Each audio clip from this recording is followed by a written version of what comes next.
Hello. हाय। कैसे हैं? उम्मीद करते हैं आप लोग बहुत अच्छे होंगे। और आज तेज क्लासेस आप लोगों के लिए डायरेक्ट सेकंड सेमेस्टर मैथ के कुछ बहुत अच्छे से क्वेश्चंस लेके आया हुआ है। और ये क्वेश्चंस होते हैं थोड़ा टफ, थोड़ा कठिन होते हैं, लेकिन इस तरह से इन्हें पढ़ना होगा और इस तरह से इसका आज हम लोग एक्सप्लेन करेंगे कि एकदम क्लियर हो जाएगा और एकदम पूरी तरह से ये क्वेश्चन आप समझ जाएंगे। तो चलते हैं क्वेश्चन देखने। पहला क्वेश्चन क्या कह रहा? टैली चिन्ह लगाकर निम्नलिखित संख्याओं की बारंबारता सारणी बनाइए। टैली चिन्ह लगाकर निम्नलिखित जो बारंबारता दिए गए हैं इनकी क्या करनी है? बारंबारता सारणी बनानी है। तो इसकी सारणी बनाने के लिए हम क्या करेंगे? सबसे पहले इन आंकड़ों को आरोही या अवरोही क्रम में कर लेते हैं। तो लिखा सॉल्व और आंकड़ों को कैसे कर लेते हैं? आरोही क्रम में। आंकड़ों का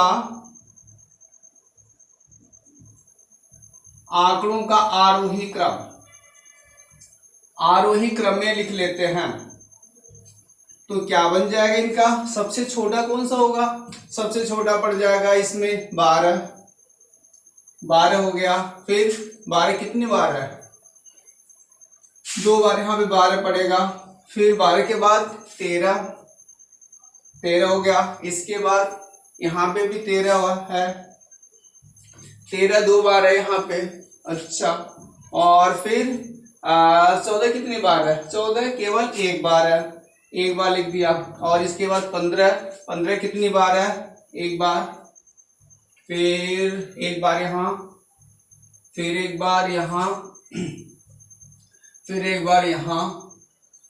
ये 16 इतनी बार हो गया। 16 4 बार है, बट हमें 15 लिखना चाहिए था। अभी 15 लिख रहे थे, 15 1 बार लिखा, ये वाला 15।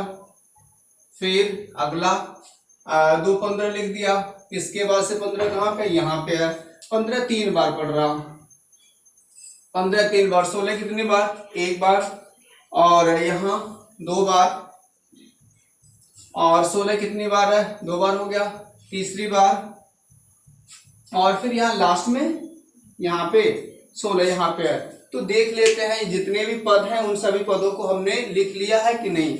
1 2 3 4 5 6 7 8 9 10 11 12। यहाँ 1 2 3 4 5 6 7 8 9 10 11।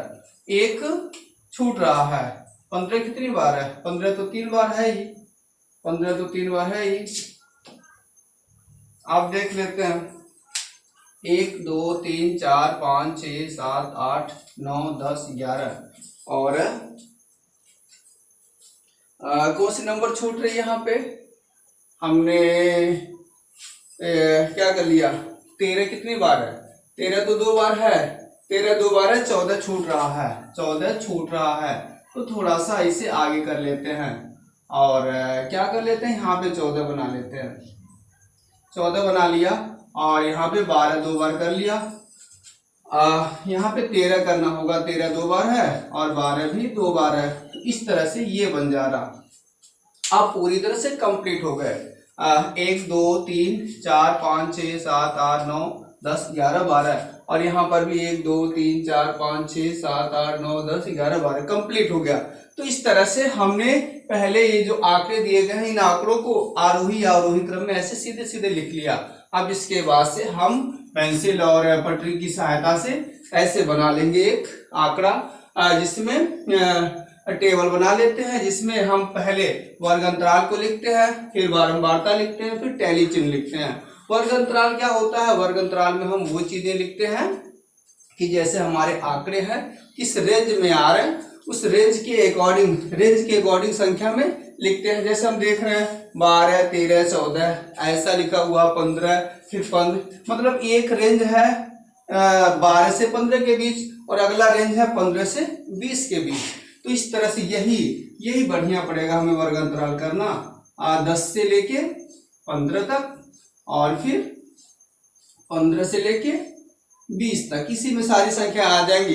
हाँ, लेकिन एक बात ध्यान देना होगा ये 10 से 15 है, फिर यहाँ 15 से स्टार्ट है। इसका मतलब ये है ये 10 से लेके 15 के अंदर मतलब 14 तक, यहाँ पर 14 तक केवल लेना होगा। और ये 15 से 20 तक है ना, इसका मतलब 15 से लेके 19 तक की संख्या यहाँ पे लिखी जाएंगी। कोई बात नहीं, 10 से लेके 15 तक की संख्या यहाँ लिखना, मतलब 15 से कम। तो कितनी है? 1 2 3 4 5, यहाँ पे 5 संख्या है, मतलब 5 संख्याओं की बारंबारता हो गया। अच्छा, अब इस 5 बारंबारता को हम टैली चिन्ह में बदलेंगे। तो टैली चिन्ह में जान लीजिए कैसे रखा जाता है। अगर मान लीजिए 4 आया तो हम 4 सीधी लाइन खींच देंगे। 5 आया तो 4 सीधी लाइन खींच के एक तिरछी लाइन 5 को इस तरह से रिप्रेजेंट किया जाता है। अगर 6 आ गया तो 4 लाइन ऐसे खींचना, एक 5 खींचना, एक और खींच देना, ये 6 बन जाएगा। अगर 8 आ गया तो हम ये 4 लाइन खींच दिया, एक 5 कर दिया, 6 कर दिया, 7 कर दिया, 8 कर दिया, ऐसे कर दिया। यहाँ पे अगर 9 आ जाता तो फिर यहाँ पे एक और कर देता, और यहाँ पे अगर 10 आ जाता तो यूं ऐसे बना देते, 10 बन जाता। अब यहाँ पे अगर 12 आ जाता तो देखिए हमने क्या किया, तो 5 और 5 10 कर लिया। इसके बाद ऐसे हम बढ़ा लेते। ये होता है तरीका टैली चिन्ह बनाने का। तो यहाँ पे 5 है तो 5 के लिए 1 2 3 4 और यूं एक तिरछा कर दिया, 5 हो गया। और इस तरह से अब ये देख लेते हैं 15 से 20 के बीच में कितनी संख्याएं आ रही हैं। 1 2 3 4 5 6 7, तो यहाँ पे 7 आ रही हैं।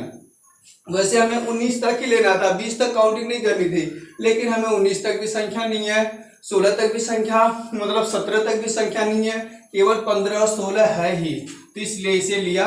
और 19 कितनी बार आ रहा, 7 बार आ रहा, 15 से लेके 20 तक, 1 2 3 4 5 6 7, 7 संख्या हो गई। 7 को कैसे करना अभी हमने बताया, अभी हमने 6 तक बताया, 7 को कैसे करेंगे, 1 2 3 4 5 हो गया, 6 7, इस तरह से टैली में इसे रिप्रेजेंट किया। एकदम डन, बहुत अच्छे से क्लियर समझ में आया होगा। और ऐसा क्वेश्चन आएगा तो एकदम आप आरोही क्रम में एक बार लिखेंगे, यहाँ पे टेबल बनाएंगे और टेबल में वर्ग अंतराल, बारंबारता, टैली चिन्ह सब कुछ लिखते हुए एकदम क्लियर कर सकते हैं। तो उम्मीद करते हैं ये क्वेश्चन एकदम बहुत अच्छे से आया होगा। तो चलते हैं अगले क्वेश्चन की तरफ।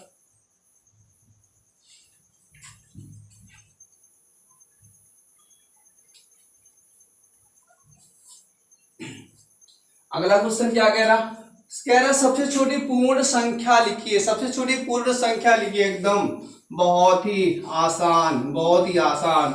सबसे छोटी पूर्ण संख्या, सबसे छोटी पूर्ण संख्या। तो सबसे छोटी पूर्ण संख्या कौन है, पूर्ण संख्या कौन है सबसे छोटी? सबसे छोटी पूर्ण संख्या 0 होती है, उसके बाद 1 2 3 4 5 ऐसे आती है पूर्ण संख्या। सबसे छोटी पूर्ण संख्या 0, ऐसा हो जाएगा। दूसरे का आंसर हो चुका, यही हो गया अपना आंसर। अच्छा, फिर ये क्वेश्चन क्या कह रहा, ये क्वेश्चन देखिए, कह रहा निम्नलिखित में से समीकरण तथा सर्वसमीका छांटकर पुस्तिका में लिखिए। समीकरण और सर्वसमीका छांटकर पुस्तिका में लिखना है। तो चलते हैं, इसको करने के लिए लिख लेते हैं क्वेश्चन नंबर 3। समीकरण और सर्वसमीका छांटना है। तो समीकरण क्या होता है और सर्वसमीका क्या होता है ये देख लेते हैं। समीकरण किसे कहते हैं और सर्वसमीका किसे कहते हैं? सर्वसमीका वो पद होता है, वो संयोजन होता है जिसमें बाएं पक्ष और दाएं पक्ष का मान बराबर हो, उसे सर्वसमीका कहते हैं। और समीकरण क्या होता है? समीकरण ऐसा पद होता है जिसके कहा जाए कि मतलब सभी पदों को एक तरफ कर लेने पर 0 आ जाए, तो वो समीकरण होता है। लेकिन सर्वसमीका ऐसा पद होता है जिसका बाएं पक्ष और दाएं पक्ष दोनों आपस में बराबर हो। तो लिख लेते हैं पहले सवाल नंबर 3, क्वेश्चन नंबर 3 का सवाल। 3 का क्या लिखा हुआ, पहला क्या लिखा हुआ है, 2 ब्रैकेट में x + 1 बराबर 2x + 2 ऐसा दिया हुआ है। तो देखते हैं क्या बाएं पक्ष और दाएं पक्ष यहाँ बराबर होगा। देख लेते हैं, 2 का गुणा 1 से 2x और 2 का गुणा 1 से 2 का नाम 2, बराबर इधर 2x + 2। लीजिए ये तो एकदम बायां पक्ष और दायां पक्ष, लेफ्ट साइड और राइट साइड एकदम बराबर। इसका मतलब ये क्या है, ये तो सर्वसमिका है, ये तो सर्वसमिका है। तो इस तरह से पहला कंप्लीट हमें यही क्या लिखना था, छांट कर लिखिए उत्तर पुस्तिका में कौन समीकरण और कौन सर्वसमिका। तो ये तो हमने कर लिया। दूसरा क्वेश्चन क्या कह रहा, दूसरा कह रहा 2x - 1 बराबर x। क्या ये बराबर है, क्या ये आपको बराबर दिख रहा, इस तरफ वाला पद बराबर है? नहीं, बराबर नहीं है। आगे भी हम जाएंगे तो यही हो सकता है, 2x - 1 और प्लस x इधर आएगा तो -x हो जाएगा, बराबर 0 हो जाएगा। देखिए इस तरफ आ गया। आप फिर इसके अलावा हम आगे क्या लिख सकते हैं, 2x में से 1x घटाएंगे तो x बचेगा, -1 हुआ और बराबर 0। तो बताइए क्या इसका बायां पक्ष और दायां पक्ष बराबर था या बराबर हो भी रहा है? ऐसा नहीं हो रहा, बराबर नहीं हो रहा और दाईं तरफ 0 आ गया। तो ऐसी स्थिति, ऐसा ये जो होता है ये गुण समीकरणों का होता है, ऐसी विशेषता समीकरणों में होती है। मतलब ये हो गया समीकरण। तो इस तरह से ये इसे हम समीकरण कहेंगे। तो तीसरा क्वेश्चन भी डन। और क्वेश्चन नंबर 4 क्या कह रहा, क्वेश्चन नंबर 4 देखिए, इस क्वेश्चन को पढ़िए। क्या कह रहा, क्वेश्चन नंबर 4 कह रहा 83 के अंकों को परस्पर बदलने से, 83 जो है 83 के अंकों को परस्पर बदलने से प्राप्त संख्या को, प्राप्त संख्या को मूल संख्या से घटाने पर, मूल संख्या से क्या करने पे, घटाने पर कौन सी संख्या मिलती है? ये तो एकदम खाली थोड़ा सा समझने की बात है। 83 के अंकों को परस्पर बदलने पर, तो कर लेते हैं। 83 के अंकों को बदलने पर, अंकों को बदलने पर तो क्या बन जाएगा? 83 के अंकों को बदलने पर,